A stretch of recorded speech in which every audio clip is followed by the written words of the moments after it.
I'm going to try. I'm here a little early today because normally it takes me a couple of minutes to get sorted. So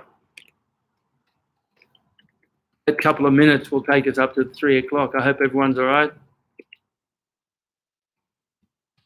Nate and Shay, good on you. Glad to see you. Hope everything's going well. That was meant to say something else, obviously.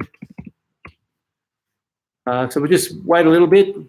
Make sure you say hello, everyone, and leave a message so I know you are. If you've got any questions, now's a good time to get them down so that I don't miss them later on.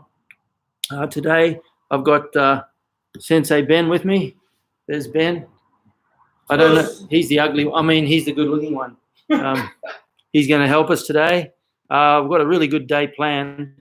And that the usual thing is we end up running out of time, you know, but realistically, I think, you know, what we've got planned is going to be fantastic. We want to run through Us Daniel, good to see you. Thanks for coming by. Troy, good to see you. Mike Clark, Mike Clark, fantastic to see you again. Always appreciate your presence. Kenneth from Melbourne, good to see you, buddy. Us. Frederick, all the way from Sweden.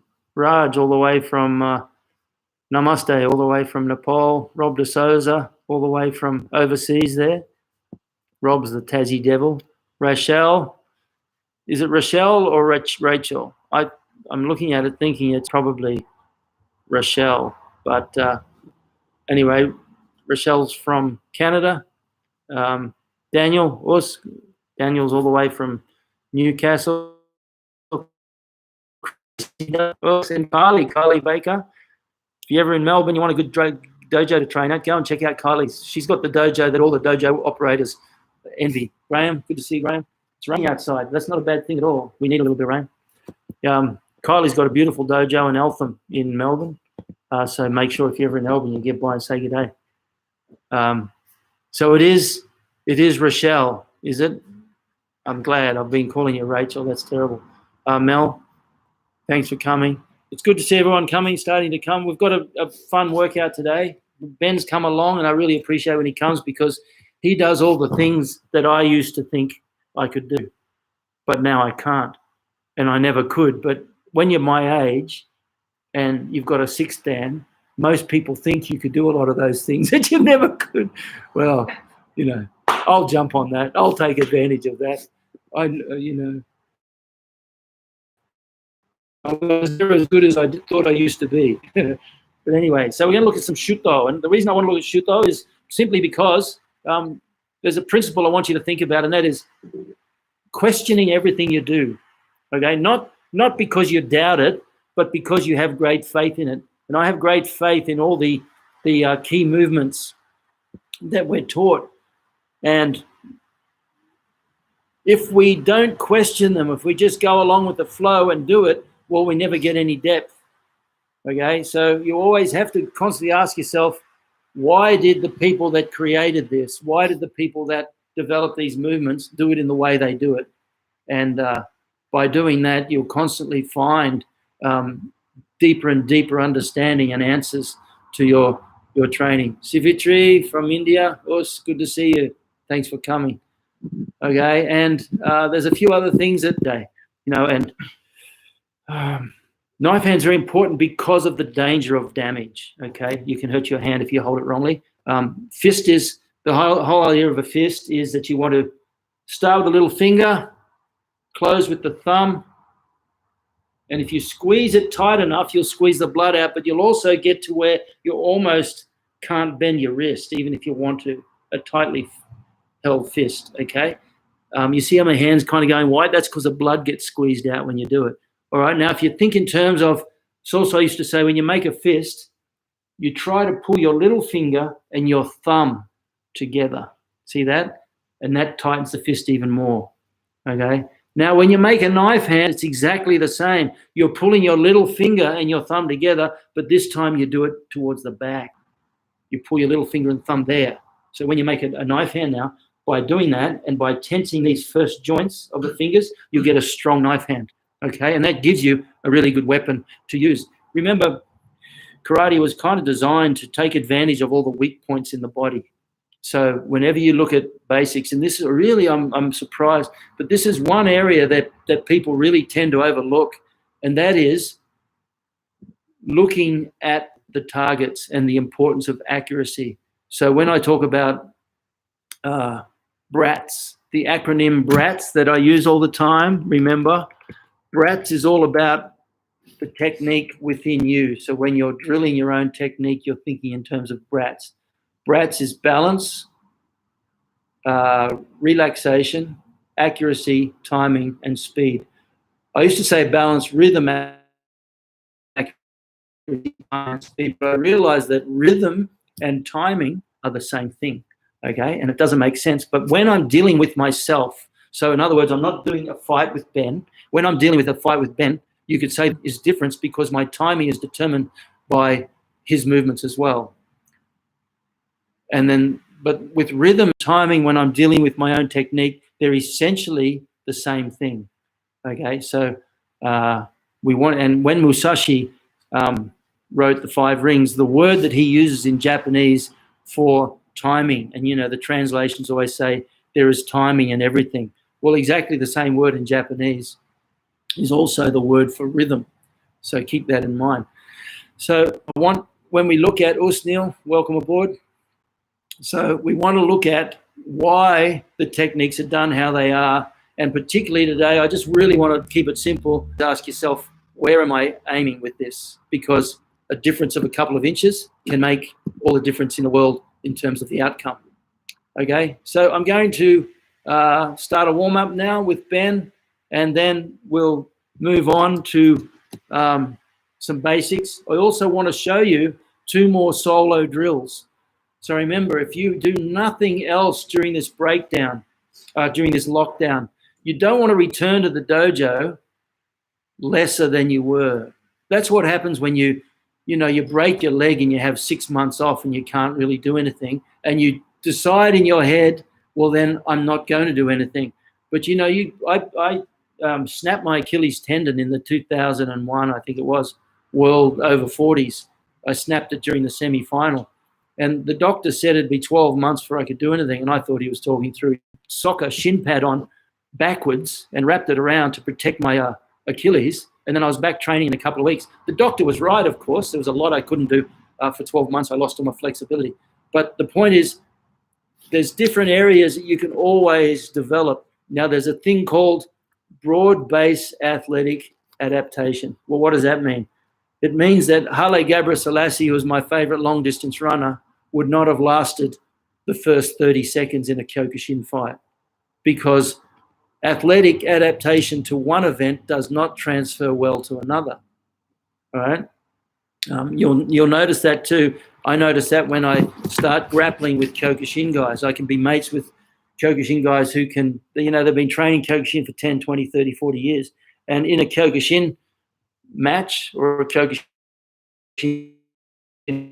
round or kumite, they're just on top of it because that's their athletic adaptation.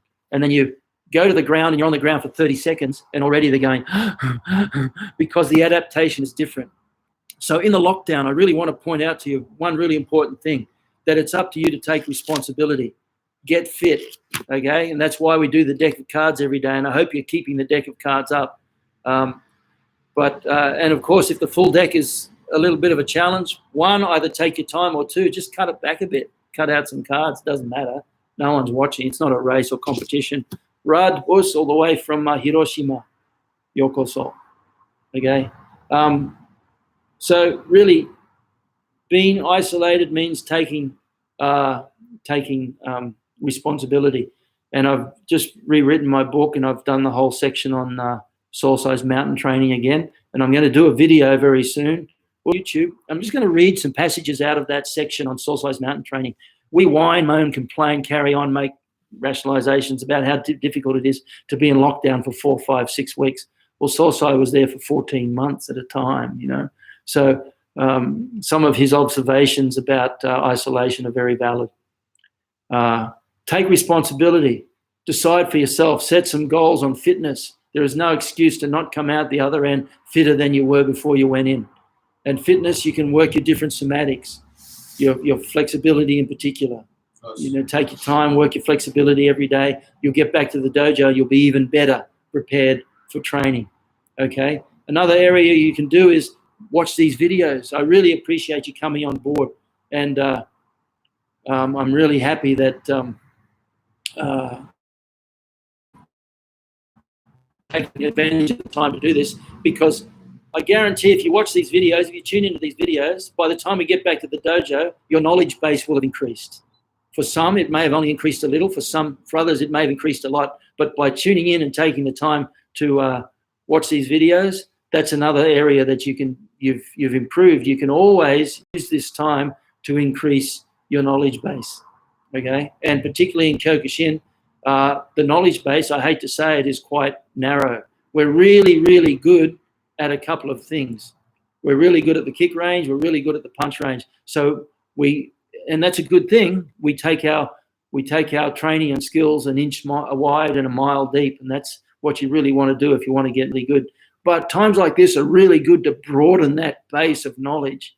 Okay, and so Ben and I are going to show you some really good two-man drills today. Ben's going to show you a couple more one-man drills. I guarantee these are game changers for you. I haven't even told Ben exactly what we're going to do, but yeah, we know each other's game enough that we can kind of smoothly adapt into it.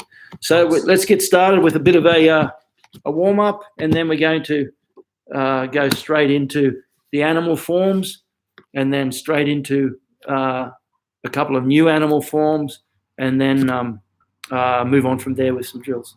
Okay, so let's go.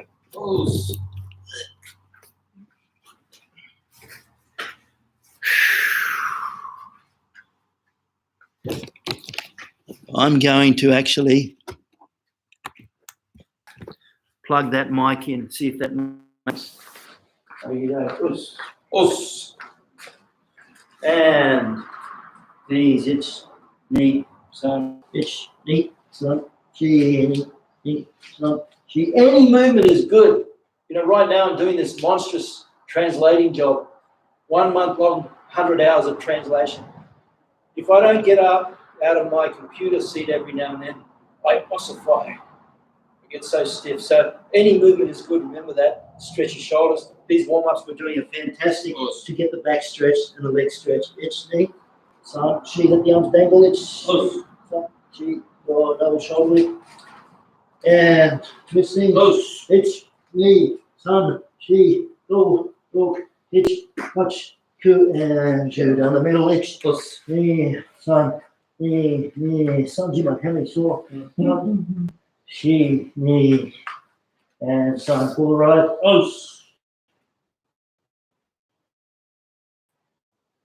Let gravity do the work for you.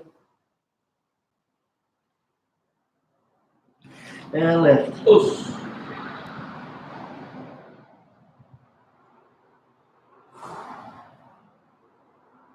Middle.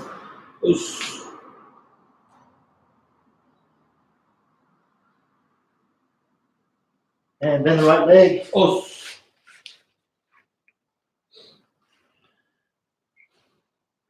My floor's getting a bit slippery. I've been spraying it with disinfectant every day.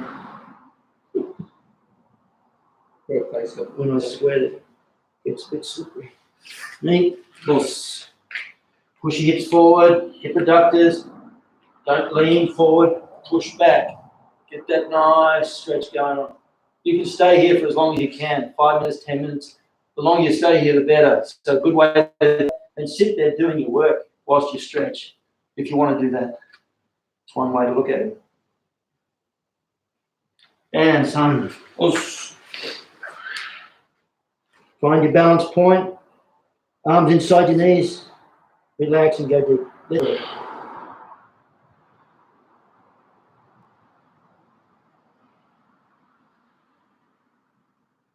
Eight.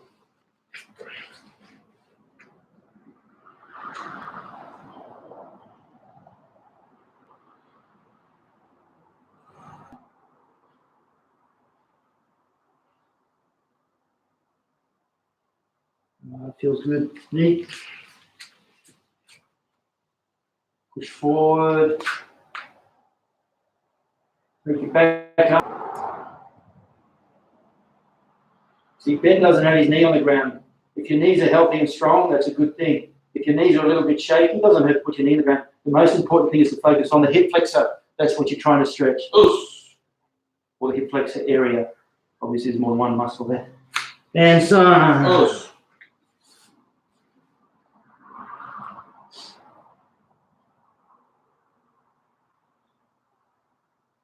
Nice. That feels good. Okay, Shikodachi.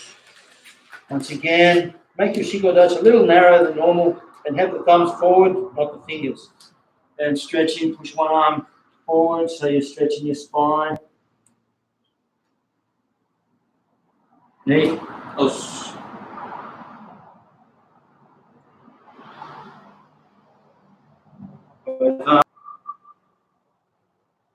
Don't forget, if you've got questions, put them on the chat there and I'll check them out as soon as I can. Okay, let's do some Shikobumis. Remember the stretch. From here, you want to move across. Stretch up and down. Nice and deep. Move across. Try to see how low, if you can, try to move across low like that. That's the correct way to do it. Move across. A lot of bad knees that hurt sometimes, but it's not too bad.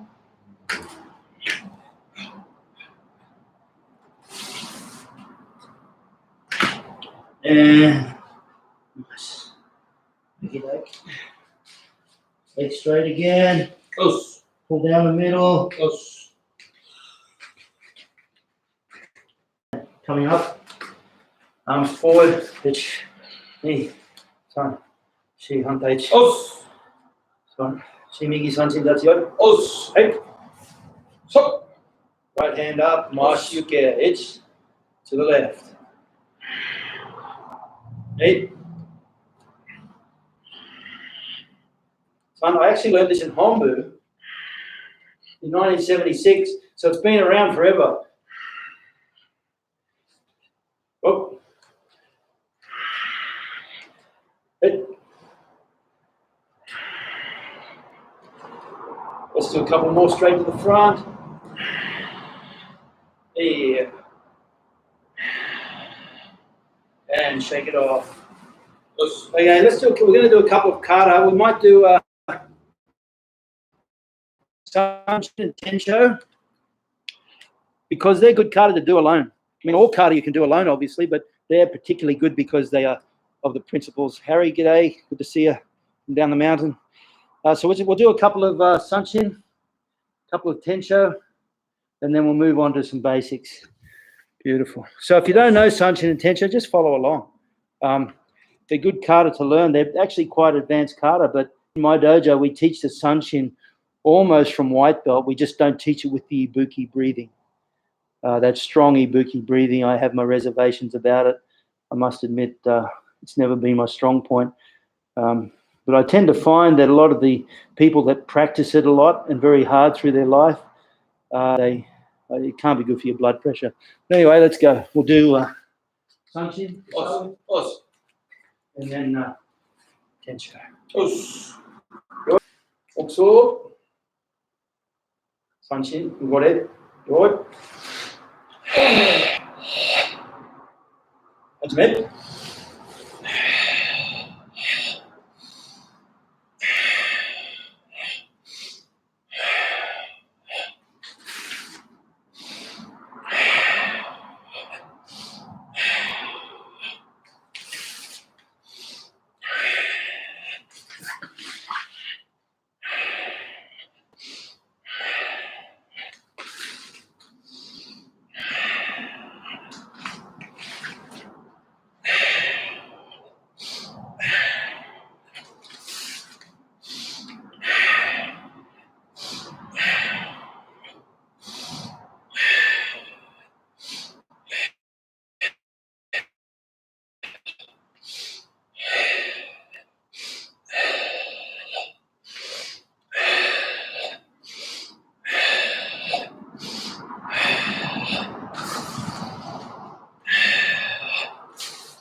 One really, really important point that's worth just spending a minute or two on is that movement from here when we turn around. From this movement here, when we pull the arm across, a lot of different ways to do it. You'll see some people, the waki opens. We call this the waki, the armpit in Japanese. You don't want to open the waki. You leave the waki closed. So you want to coordinate your body and make it work as a single unit. Okay, so if we watch here, Ben grabs my arm and he pulls it fairly. I try to pull it back from my arm. I get to a point where I can do it. But if I think in terms of it's not my arm pulling, it's my body pulling. So now I bring it to my body, and now he resists, and it just comes straight out. Even if he uses two hands, or any way he wants, nice and strong. If I have it on my body, if he tries to pull me with his hands like that, I come in. It's just almost impossible to resist. Whereas if I go arm against arm, I have zero potential because two arms against one arm just never works. But if I now think in terms of my whole body against his arm, well, that principle, see, grab Dan, pull him away, he does it with his elbow off the body. There's nothing there. Okay, but if he does it as you should do in the kata and bring it to the body, it's really. So when you do the kata, make sure that the hand doesn't come across. You don't go. I see guys do this all the time. Or even this, where the arm is moving independent of the body. My theory is this: the hand is here, and it doesn't move in relation to your body until about this point. Oh. See that? My whole body turns to that point, and then I turn back. Pull across, pull across, pull across, and then turn back. Okay? See, the body pulls the arm across. See that? It's not the arm moving independent. It's like that with the elbow coming out. Watch. He does it like that. Look, two fingers. I can prevent the move. But if he does it properly, it pulls my whole body. So that's a really important point that you need to make sure you get right in Sanshin and just in the applications out of the kata. And somebody in a bunkai, there's two types of bunkai. There's bunkai that starts with a grab and bunkai that starts with a punch or a kick or a strike of some sort. Awesome. A lot of bunkai starts with a grab, okay? Awesome. And it's really important. People say, yeah, but look, we would never do this. I would never walk up and do this. Well, I guarantee one of the drills we do in the dojo when we work the dominant head drill is we grip fight. So we're here like this. We just start like this. Just start slowly.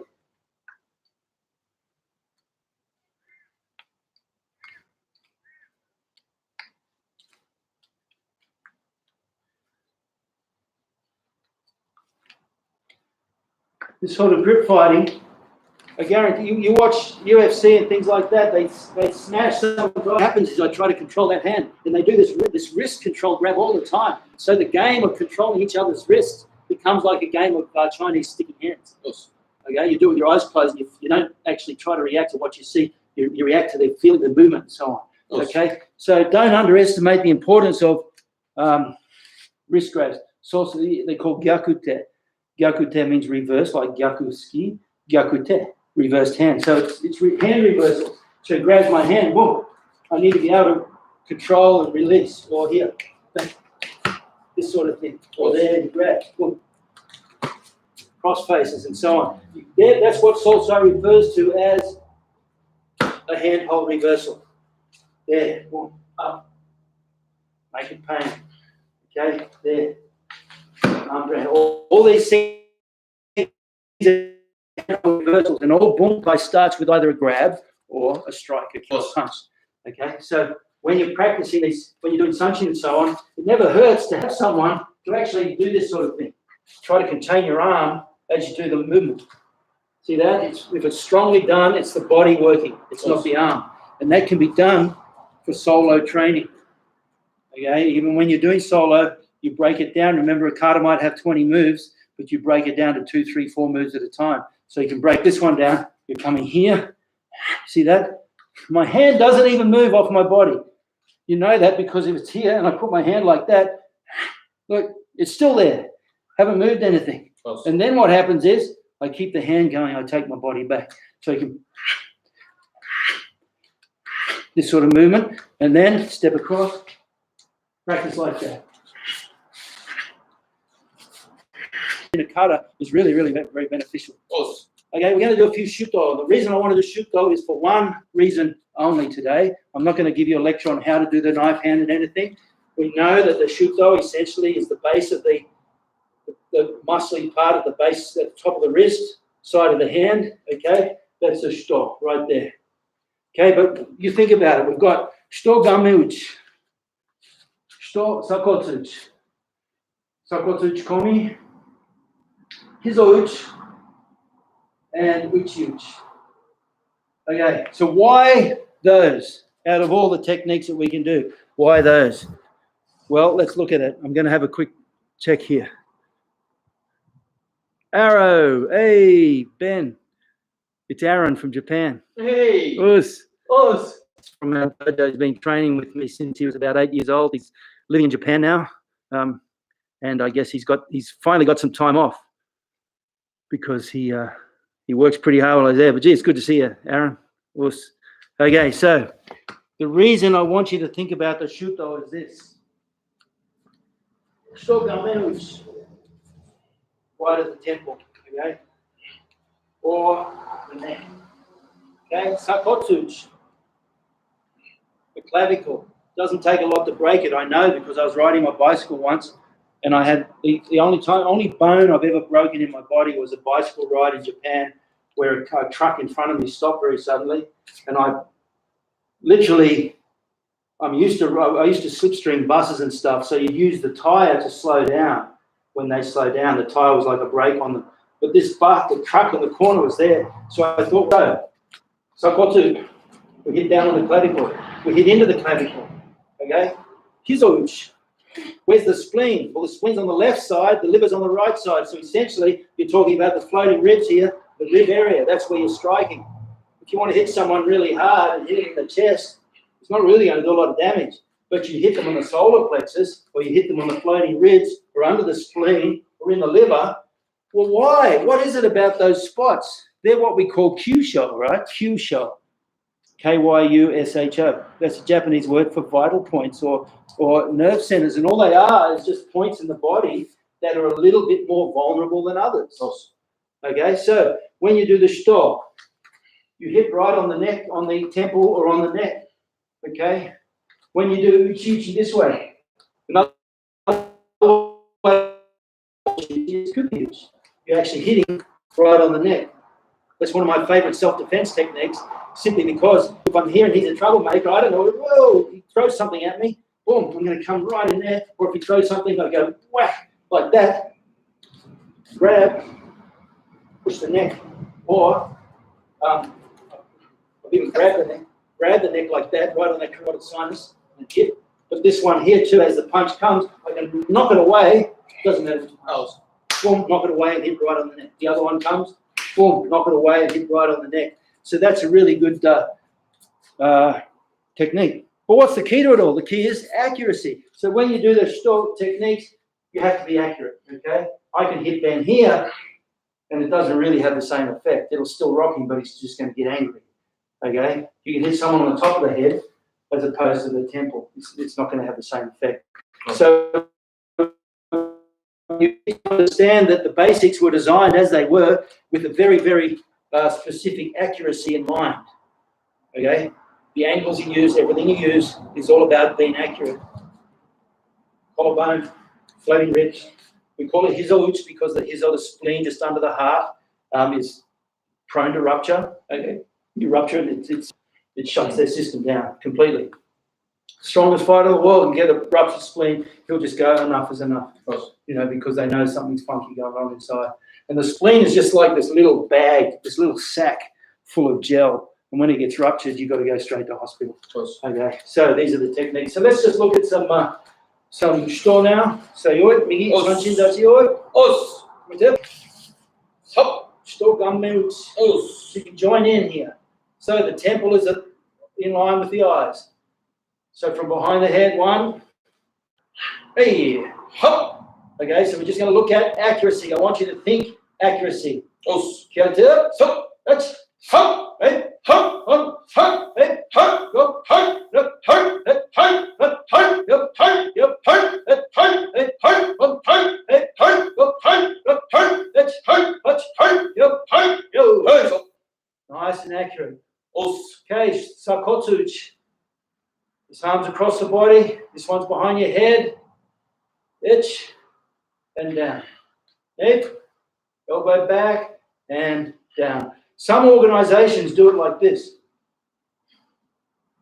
Well, if that's what you do, that's what you do. It doesn't matter.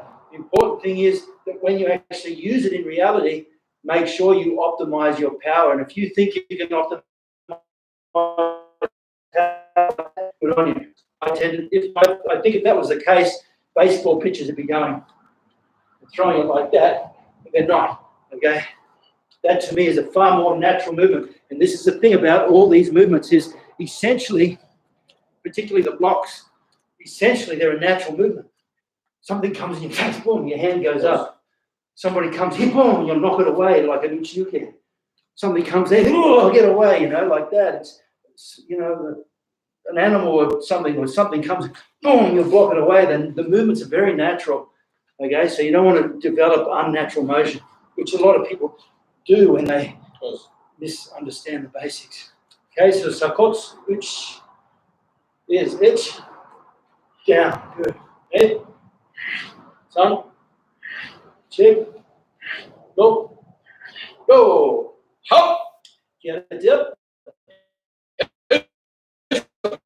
Hop, hop, hop, hop, hop, hop, hop, hop,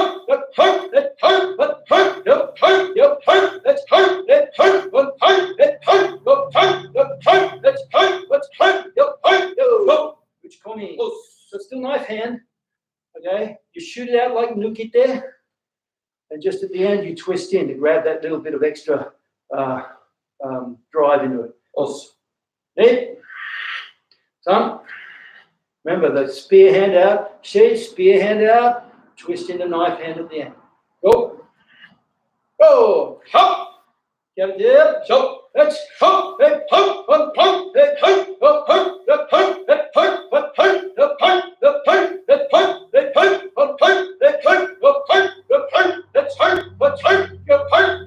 Hop.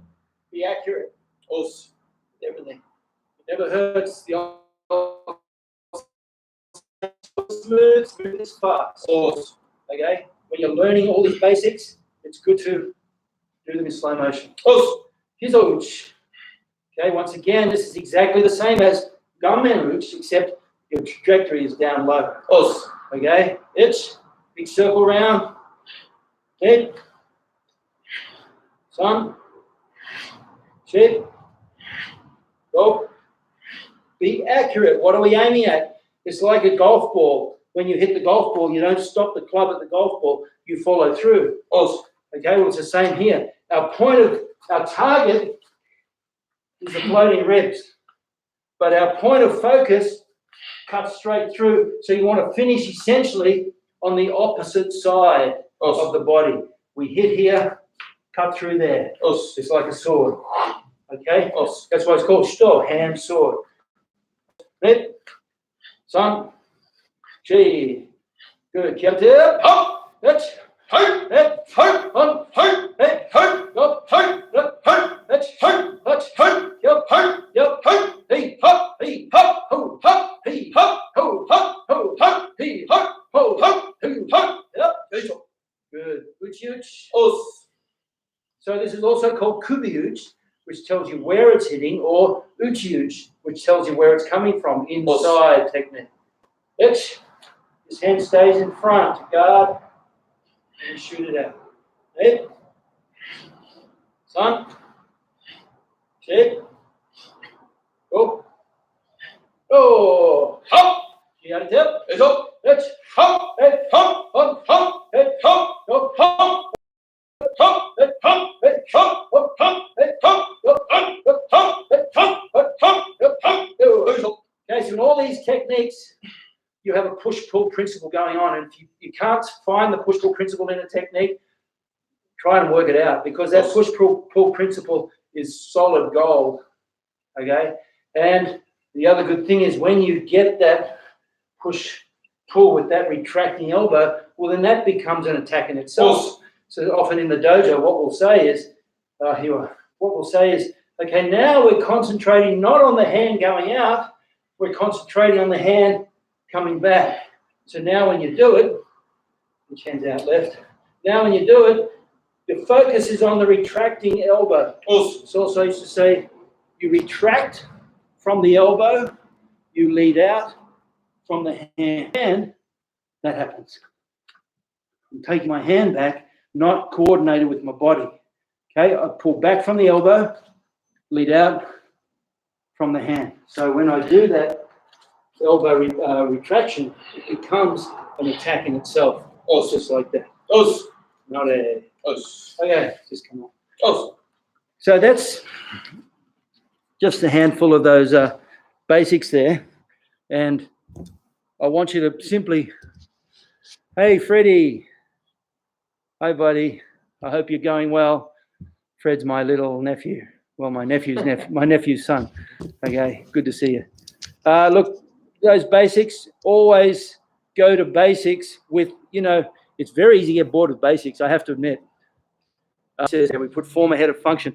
I was about to say, whenever you go into basics, you always go in with at least one question. And that question is, why do we do it like this? Or that question may be, where am I hitting? So I said, you only need to know one thing to have very, very good technique. That's know what you're hitting with, where you're hitting to, and how you're hitting. You get those three things correct, you're laughing. Awesome. Know what I'm hitting to, where I'm hitting, what I'm hitting with, where I'm hitting to, and how I'm hitting. So what am I hitting with? Sto. Where am I hitting? The neck. How am I doing it? Lead and strike across. What you're hitting with, where you're hitting to, how you're hitting. So also has three keys to good basics. Okay, they're really, really important all the time. And like Mike Clark says there, you want to put form ahead of function.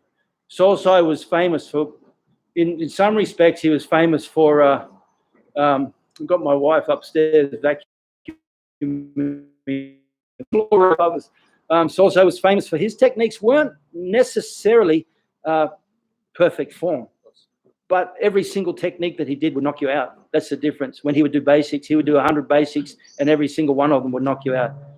Okay, we're going to look at some animal forms now. So remember, we've done the prawn, we've done the bear, we've done the crocodile. We did the 4 monkeys. Let's review those very quickly. So I'll just give you a quick look here. Remember, with the bear and the prawn, our primary focus, bear, prawn, and crocodile. Primary focus is the connection between the elbow and the knee. One, for stand-up fighting, when he throws the kick at me, if my elbow is just a little bit up, just come around more. If my elbow is a little bit up, he'll find the hole. If he aims here, my elbow's up, you'll wear it. So what I do is I make sure that, another way to look at it is as he comes, I connect my knee and elbow. Okay, like that. That is also good. And then you work the counter kick off that form underneath or wherever. The point is that elbow connection is very, very important. So the prawn.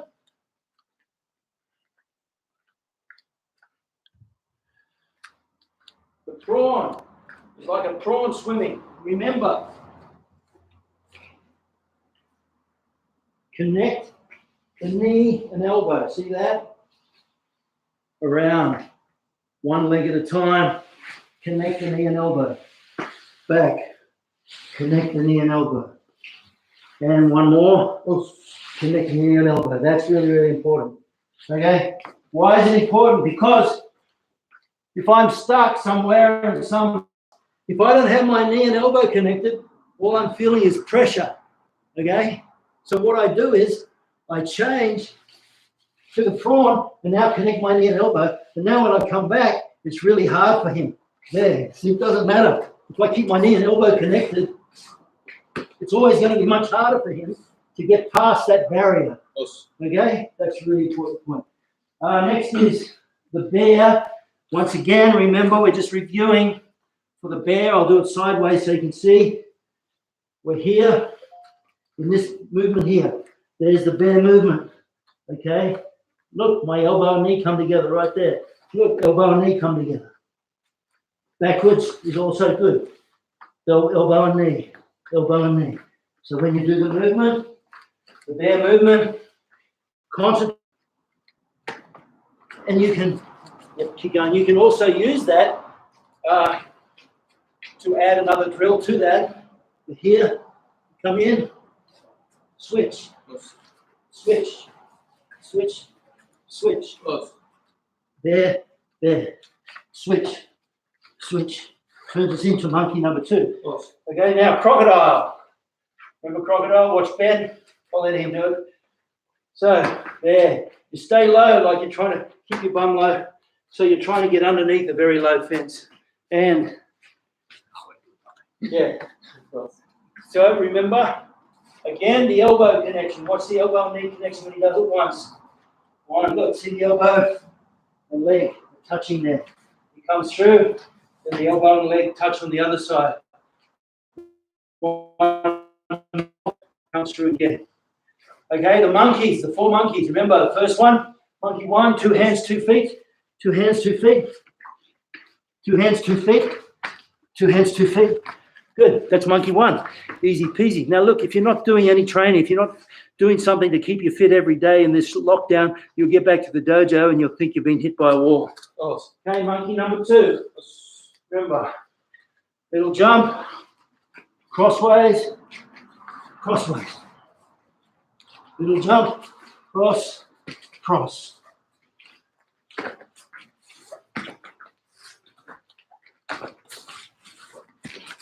Good, monkey number 2.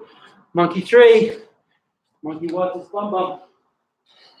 We get the kids to make the noises.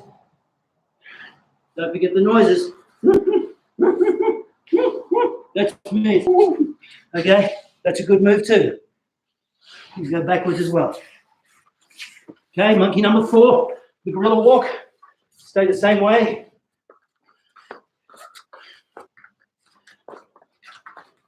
No, I'm just kidding. Do it again, do it again. That's monkey number 5. We call that the Ben because that's actually how Ben walks normally. Okay, now Ben's going to show you a couple more today. We talked about it during the week. The first one we call the spider, and this is for the young or the young at heart. Good fitness, the cricket and the spider. What do we got? Raj, Us, Daniel, my karate journal is just getting filled with lines from Salsa. Yeah, good. That's what it's all about. I mean, really, at the end of the day, all this stuff is our teacher, and that is Salsa all the time, forever. Okay, so watching now. This is the spider. So the spider works in and out. So face the camera, do that. It starts here or here. Jump out as wide as you can. Jump back in. You can start off with little narrow jumps, and as you build up, you get fitter. Oh, scare, nice to see you. And Clarence, South Africa. See, the arms go wide, legs go wide. So I'll get you to do it facing the front this time. So watch. The arms go wide and the feet go wide. Bang.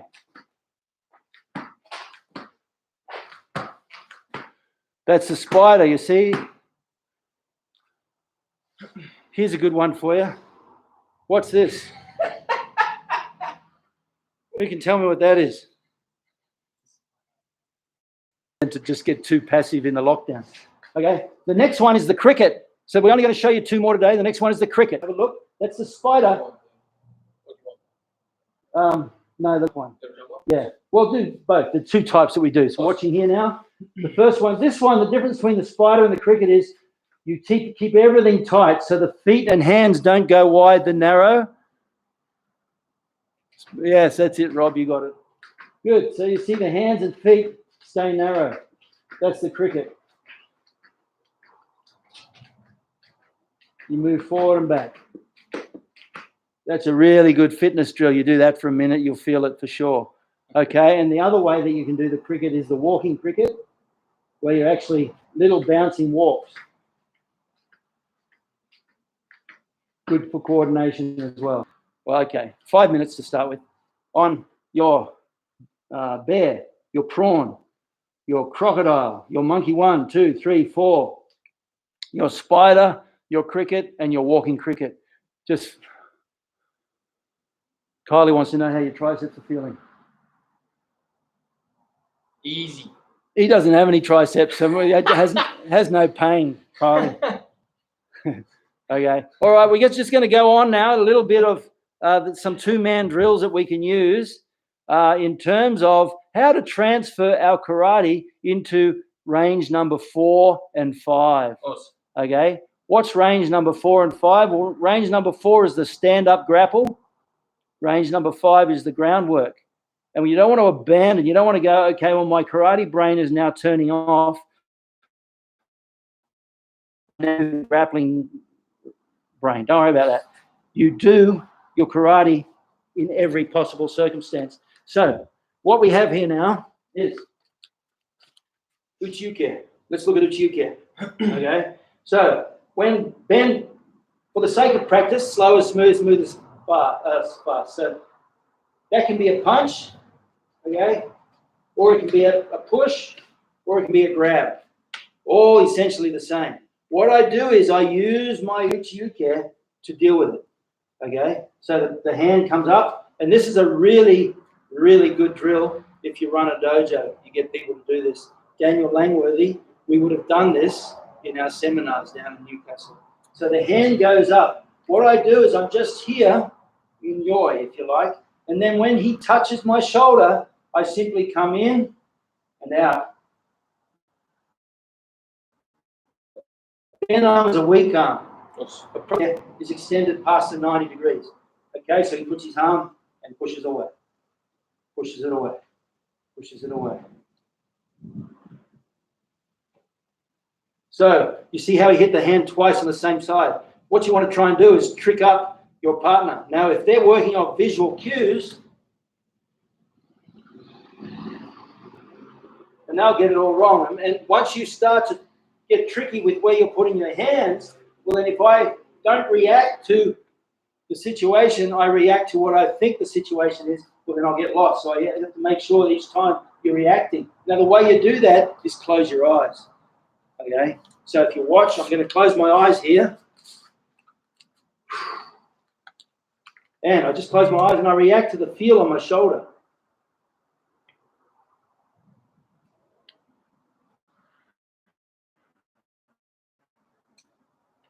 Okay, you can do that for a long time.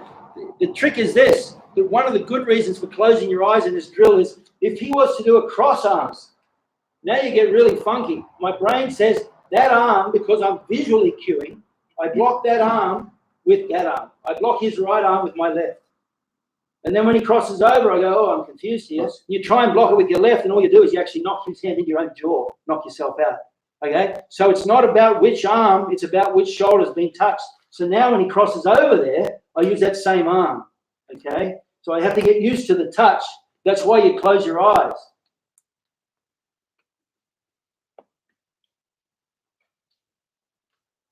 There's a slight difference in the shape of the arm, so you have to deal with it, okay? So let's look at Uchiuke now. I'll do it to Ben for a bit. Well,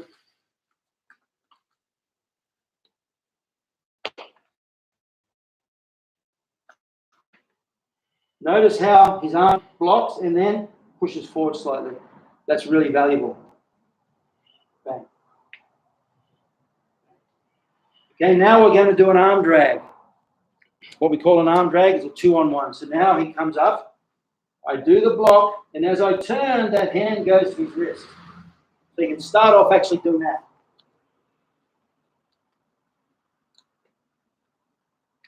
Sometimes, depending on their shape, you don't even have to turn the hand over. I like to turn the hand over because a block is a lock, is a blow, is a throw. So while I'm doing a block here, I may well be doing a back fist there. It's essentially the same movement. See that? Back fist. Can even be a tetsui. Back fist. Oyayugi ippon-ken. Right on the neck or right on the temple. Okay? So think of that as well. So here, bang. Okay, look, I come in here, there's my Shouchichi, I knock his arm off with that as well. So the strike can also be a block. Yes. All right? We go away, grab. Go away, grab. I'll do it then. Go and grab. Go, grab. Go, grab. See that? You practice this over and over Take your time, slow and smooth. Look, smooth, disengages, controls the wrist. The forearm is thicker than the wrist. The wrist is thinner than the hand. So that's what we call a handle. That's a handle. Just the same as there's two bones here, radius and ulnar, one bone there, humerus. It's not a very funny bone when it gets hit. Okay. That means when you've got one bone going into two, right here, you have a handle. Okay. You do a C grip around the top of his two bones, and you have a really nice handle there. It's okay. So I put my hand up, then he gets the handle right on the wrist. See that? Which you can handle right on the wrist. Which you can handle right on the wrist. Okay. Now we transfer that handle into a move out of Saiha. Okay. So the technique comes. I handle, hit. Now that hit can be koken. Right on the radial nerve, it's a ripper. I'm not going to do it too hard to Ben because he's a wimp. I've got huge triceps. He's got Kylie's got huge triceps, you reckon? Okay, so you can hit there, or you can hit height dog. Okay, or you can just grab. See that? That's what I'm doing. Generally speaking, for the first 10 years of your training, you want to extend the difference, the length of the lever. So right down here on the wrist grip. Handle and right up here in the armpit, because the further away, the longer the lever, the better control you can get. Doesn't always work like that though. From my experience, I'm realizing sometimes getting the elbow is good too, because I can be here and sometimes he can manipulate it in a certain way, but if I grab the elbow now and manipulate, I have better control sometimes over what's going on. Okay, so once again, up, uchiuke, wrist handle. At the same time I'm coming up, I can hit koken. One of my old students, Eddie Rowe, great guy, incredibly athletic, lost his arm in a car accident, still went on and fought in the nationals 2 or 3 times. And he used to fight like this. And as they throw a punch, the other hand, as they throw a punch, he'd go bang, and he'd hit underneath, bang, and he'd hit under there. The next thing you know, after 4 or 5, and then he knocks him out of the head kick. Okay? So 1, uchiuke into handle. 2, armpit grab. And look, now what I do is I pull him straight to me. And then just before he hits me, I turn away and I do that move out of Saiha. This is really valuable, and it's really important you understand where to place the hand. Look, I put my hand on his back. Okay, fight it as much as you can. Fight it, look, fight it, okay, and he relaxes. Now I put my hand on his coccyx. Fight it, fight it, fight it. It's much harder to fight. Okay, so if I'm here and I'm pulling the top out of Saiha and this hand is too high, this happens. Fight it. It's too strong. But if I get it just right on the sacrum, fight it. You can take him straight down. What you do is you take his head to his heels. Don't take him backwards, take him downwards. Those huge tries. The biggest, some would say, that LD, I have a feeling I know who that is. Hard to focus with such massive tries. It's true. I'm having trouble getting this technique out. I grabbed him then and my fingers hurt. Okay? So, here we are. Supposed to be trained. Ben puts his hand up. Even, sometimes it can be that he's looking for a collar tie or something. As he does that, I can do this move straight away. Or there, he goes for the collar tie. Look, boom. Take it off that way, or before he gets it, arm drag to there. Okay, so what I'm doing is, as he comes up, boom, uchiuke, wrist handle, 2-on-1, pull towards me. Don't try and push him over there. There's no strength in it. Okay, if I pull him over there and he fights it, I'm just burning my own core. If I pull him towards me and he fights it, even I move straight into him. Oh, see that? I anchor you. Yes, he becomes the anchor. So 1, 2, look. Pull, swing, right there across the neck. Sometimes they drop their jaw. That becomes their problem because it becomes a cross face. Okay? Whether you don't have to be under the neck. Doesn't hurt, makes no difference. But you get the cross face, they really whine and moan about it because it's even worse. Okay? And then out of Saiha. Remember that move out of Saiha? Where I come here, there. So I've come around. I pull in here, and there's the Saiha, and I take his head to his heels until he collapses down. Okay, I'll give Ben a chance to exercise those triceps, because if he doesn't do anything about them, they start to get a little stiff after a while. So he does the same thing. Watch. 1, Uchiuke, wrist handle, 2 on 1. He drags towards him, crosses, sacrum, head to heel. Okay? That's a really good control technique where you're taking Uchiuke into range 4. Okay? So all these are all about, remember, 70% of everything Sosai ever taught was range 4 and 5. Okay? That means stand-up grappling. All right, so the next step now, we have to go, we transfer, we've taken them to the ground, we have to know what to do then. Bang, takes me to the ground, whoop, bang. And then he can either controls me there behind with the choke, or he takes me to the ground and dominates me on top, bang, with a knee right or something, okay?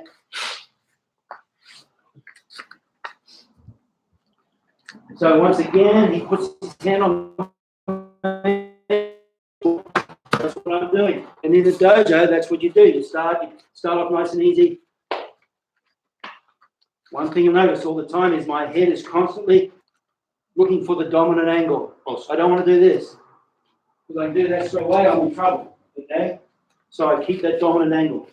Right behind, touch it to the ground. Okay? I don't necessarily want to get all the way behind him. I meet him at 90 degrees, that's fine too. Okay? Take him to the ground. Often they'll grab your arm there. It doesn't really hurt too much if they grab, because of the velocity that you're going is a little bit too quick. But there are answers to deal with that. There, like that. Notice his legs come up. I remember once I did this back in the Brisbane days, and someone's legs flicked up and they hit me and nearly knocked me out cold. And they didn't even mean it. So what we did is, ever since the hand there, just it became part of the habit to put your hand there to defend against that unconscious flick of the leg. You know, it's just the body doing its thing. Okay, we come in here, we go for that knee ride, remember? And if you want, you can finish. Okay, so that's that arm drag to take down. I just want to show you one more entry into that. It's a recap of what we did with the single leg. We're running out of time very rapidly. I hope, leave a note, let me know if you got something. Make sure when the video goes up to leave a comment. Remember, double tap, either join and hit subscribe and hit the notification, or the other double tap is hit like and leave a message below and let me know. Okay, check out some of the other videos too. But also, if you like what you're doing, you think you're getting your value, right here today. So I really appreciate it very, very much. Okay, so let's keep going before Ben's triceps really seize up. Okay, so we're going to work on the idea of bridging that gap where kick range, punch range, we come in. Okay, we could be in here with a collar tie, or we could simply just have bridged the gap onto the inside. What I want to do now is get my head on his chest.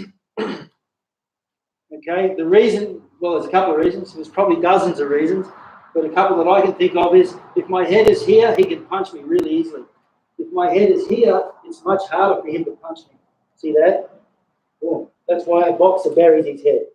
Okay, if I can get in the dominant head position, it's even better. So what I want to do is bring my head to the chest. As I'm here, I come in, I've done my duty, come in, knocked it away, head towards his chest, hand towards the back of his knee. See that? That's all that, and you can drill that 300 or 400 times if you like. Bang. Notice my head doesn't look down. If I do, he just pushes my head down. I have zero dominance there. Okay, I'm actually giving him the back of my head. Okay, 1, 2. I want to look up at that shoulder. There. Look up at the shoulder. I'm taking this leg. It's the push-pull principle. I join my hands from behind, push the head, pull the hands, take him to the ground. Okay, we're going to go another 8 or so minutes. and that's not long. So we just want to concentrate on this one technique. I had a whole bunch of techniques, but we'll stick to this one today. So I'm in here. We're doing these grips and everything like that. Notice my toe and his toe face to face.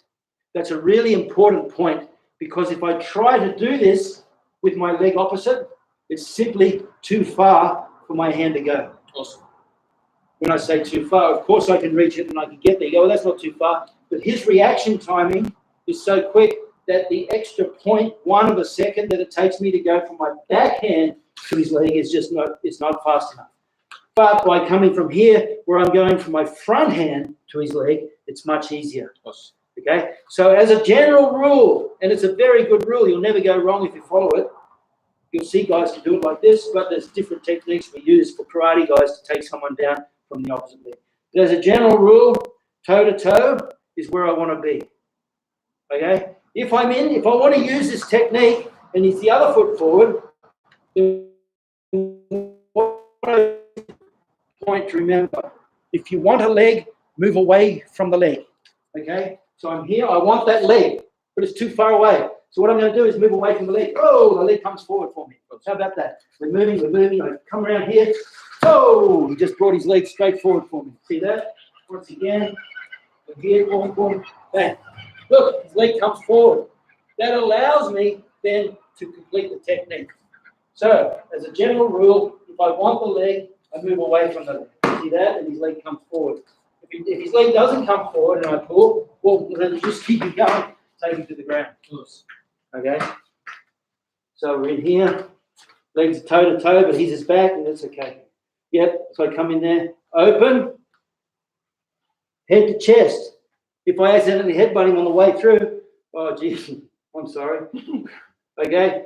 You want to butt below, never around the other way. There's no future in headbutting someone on the top of the head. It's the one of the thickest skull wins. Okay? What I want to do is make sure that I headbutt with the top of my head into the bottom of his head. So when I do this technique, I can be here, bang, I just go headbutt straight in to the chest. Arm is already behind his leg. Okay? I join hands and I pull. Okay? And now I push with my head, pull with my hands, pressure on the head and drop. Don't let go of that leg, because that gives you a slight advantage. As soon as I let go, he's gone. He's out of there, boom, and he gets away, and he's gone.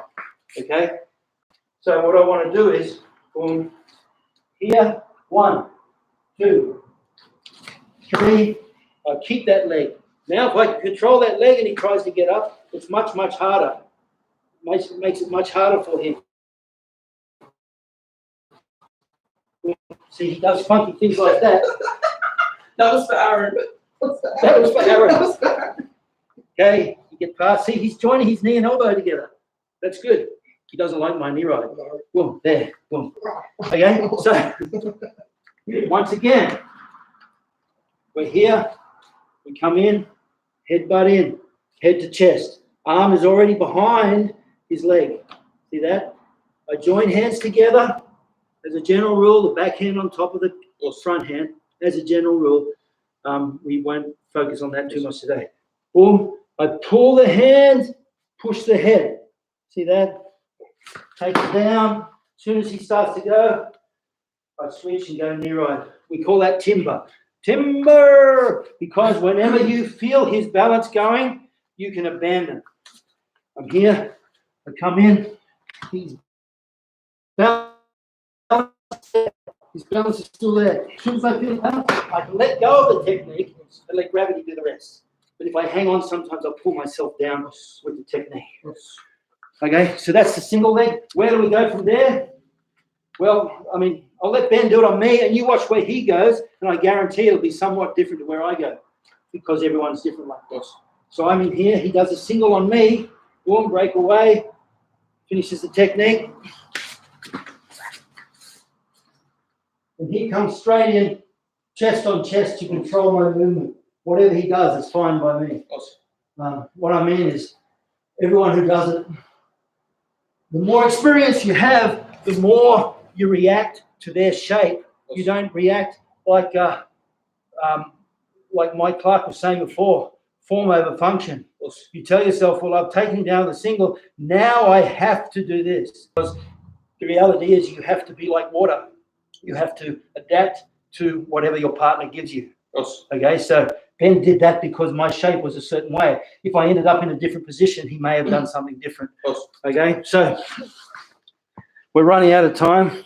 But that is the start of Ben and I doing a whole series of takedowns for karate fighters.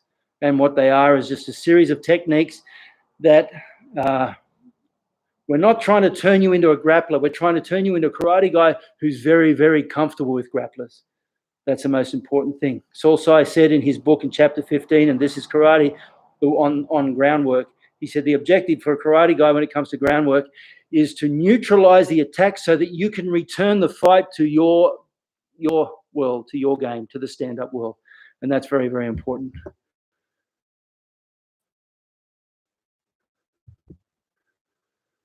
You missed the Ets from Bratz. Well, that's bad luck. Oh, who knows? Next time. Speed, Kylie. What I'm getting at is it's a great way to develop power. The Bratz acronym is how the more you focus on power in your training, the further the power seems to go away. So what you do is by concentrating on good balance, because good balance, everything is determined by your ability to maintain your balance. I guarantee a hard left with a balanced shape is much more powerful than a hard right or a hard left off balance. So balance, relaxation, accuracy, timing, speed, those five combined will give you optimal power. Okay, you take the balance away and you can have maximal power. Isn't that interesting? Awesome. But maximal power is never, ever what you want, because maximal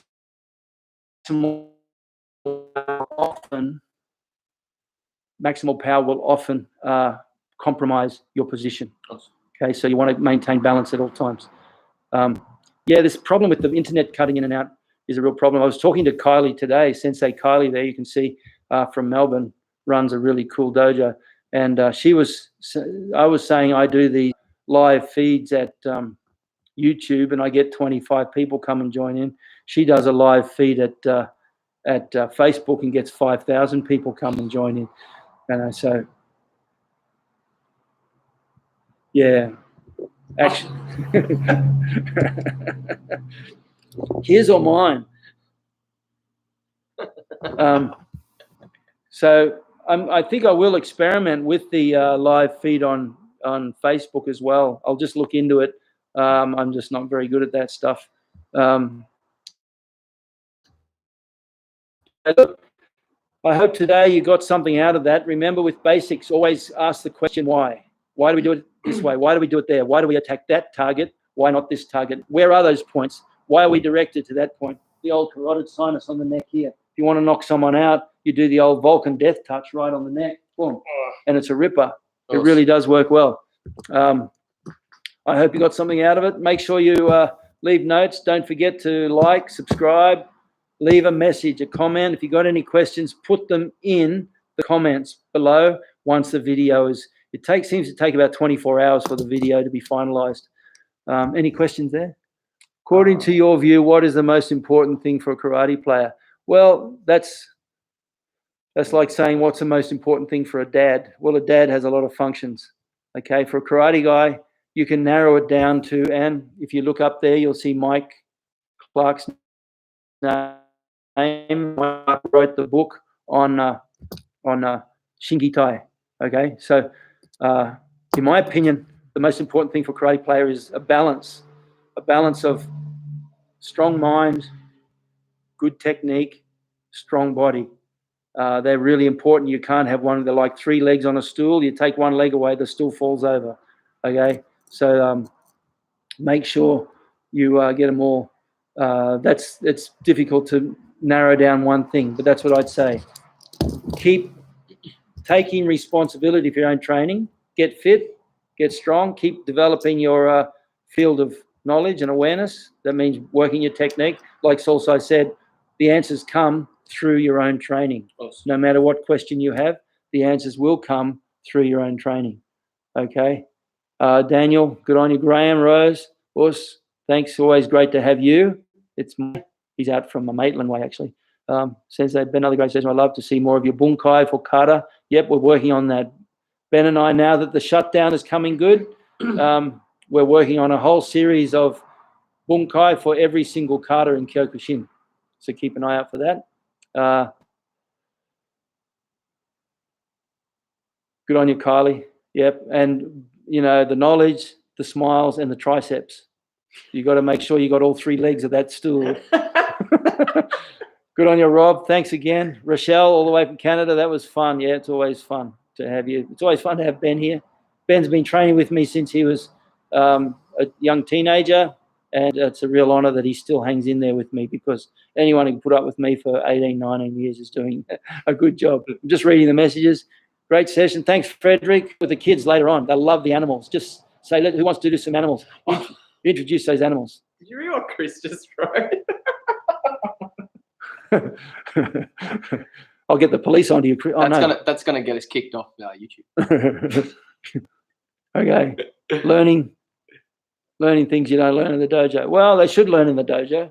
The problem with the dojo learning is time. We just don't have enough time in the dojo to do everything. Okay. Rahul, Us, thank you too. So thanks everyone. That was a lot of fun. It's time for us to go. We'll be back again on Friday, and appreciate you joining in. Again, if you got any questions, either send them to you can message me at my YouTube channel. There's an email link there, or put them in the comments below later on. Us, thanks everyone. Us. Us.